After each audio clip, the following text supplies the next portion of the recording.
Sosok calon pilot mantan Aurel Hermansyah, paras tampannya sukses jadi sorotan.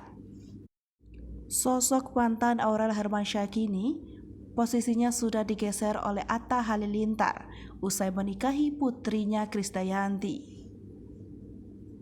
Kini posisi digeser Atta Halilintar. Begini kabar sang calon pilot mantan Aurel Hermansyah sekarang. Paras tampan mantan Aurel Hermansyah ini sukses jadi sorotan. Aurel Hermansyah dan Atta Halilintar diketahui melangsungkan akad nikah pada 3 April 2021. Terlepas dari itu, sebelum memutuskan menikah dengan Atta, Aurel sempat menjalin asmara dengan sejumlah pria. Mengutip dari Tribun Style, di tahun 2016, Aurel yang waktu itu berusia 18 tahun berpacaran dengan Rabani Zaki. Rabani Zaki adalah kakak kelas Aurel saat SMA. Hubungan mereka berjalan cukup lama, hampir 2 tahun. Pada tahun 2018 mulai muncul kabar keduanya telah putus. Kala itu sosok Rabani sempat menarik perhatian netizen. Ia disebut-sebut sebagai calon pilot dan anak orang kaya. Nama Rabani dulunya sempat akrab dengan keluarga Hermansyah. Bahkan ia kerap ikut dalam acara keluarga sang kekasih. Namun hubungan itu tak berlanjut lama. Kini keduanya sudah bahagia dengan kehidupan masing-masing.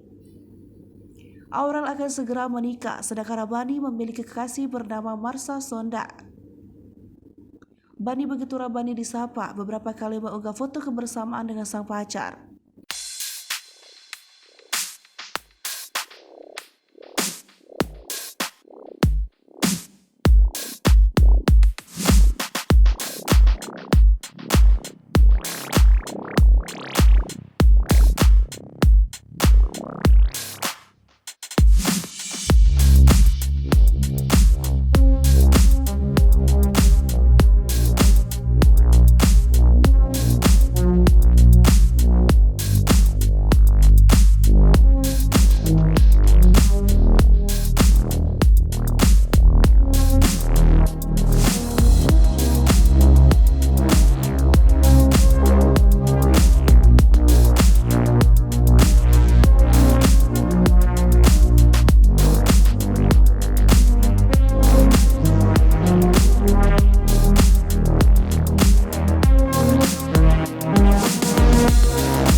Hai pemirsa Sri Popo TV, jangan lupa komen, like, dan subscribe, serta tonton terus berita-berita terupdate lainnya ya.